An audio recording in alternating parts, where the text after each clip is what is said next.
and welcome to this edition of Inside NKU Athletics. I'm Sarah Kellam.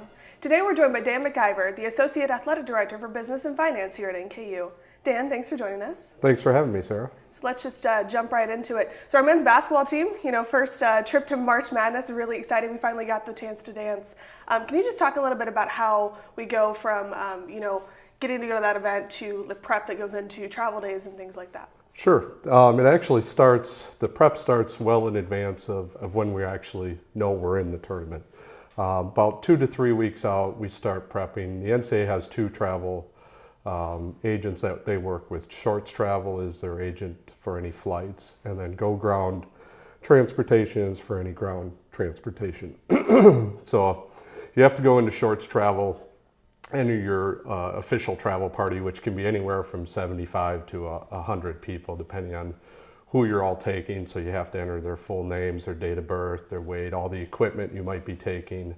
From a Go Ground Transportation, you got to enter when you think you might want to leave, whether it's a day before your potential game, 2 days before, how many buses you need, that type of thing. So you try to do as much prep work before you actually know you're in the tournament. Because once you know you're in, and then you don't know where you're going until a Sunday night, and you might be leaving Tuesday.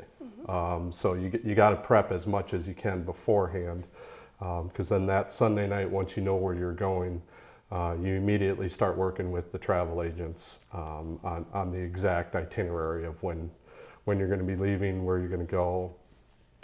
You got to firm up your travel party at that point. The NCAA basically pays for 75 people to go. Of the 75, 30 has to be the pep band, 14 has to be the cheerleaders. So you really only have 31 other spots for your team, your coaches, support staff, administration. So you generally end up with more than 75 people on your travel party. So a little bit about that staffing. You said obviously your support staff. Who travels in terms of that support staff, and why do they travel with our teams? Yeah, and we really look at our travel party as the people that are going to go are going to have a role. It's not I'll say it's not a vacation. So the NCAA does mandate that you have ticketing staff there, so you have to have at least 2 people doing your ticketing from issuing pass list. If you have donor tickets, they have to distribute those. In addition to that, you'll have your communications staff, and you can determine how many you want to take. We took 3.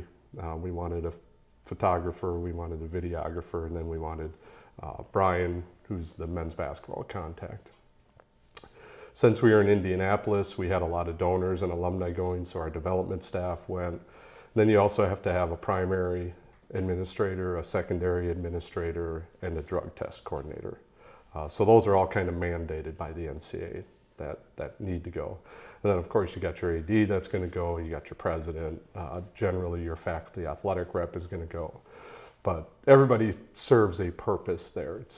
They have to have some sort of role. So there is an educational component to the ticketing with the NCAA. Can you talk a little bit about how that works? Well, I think the nice thing about being in Indy is we were so close, and a lot of our fans were able to go. But what people don't understand is we don't actually get a very big block of tickets. We had to buy 350 tickets. We had access up to another 100. So that's really all we had. Our demand was much more than that.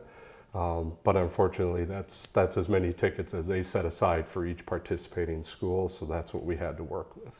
So kind of to celebrate the success, we've already got our season tickets for the 2017-2018 season. Can you talk a little bit about how you go about getting those early? It's really, you can call our ticket office, you can go on our website, find the information there, but our schedule isn't set for next year, so we don't know how many exactly games we're going to have, who we're going to play, but fans that currently have seats and tickets can put down a deposit to retain their seats for next year. New season ticket holders can put down a deposit, and then once our current season ticket holders are renewed in the summer, then we'll seat them. And in addition to with the $50 deposit, you get an Adidas Championship t-shirt. So it's kind of a little bit of an incentive, nice little token to recognize the accomplishments from this past season. So Dan, thank you so much for taking the time to join us. It was great to have you here. For more information, visit nkunorse.com. From Dan McIver and our entire crew, I'm Sarah Kellam. Thanks for joining us on Inside NKU Athletics.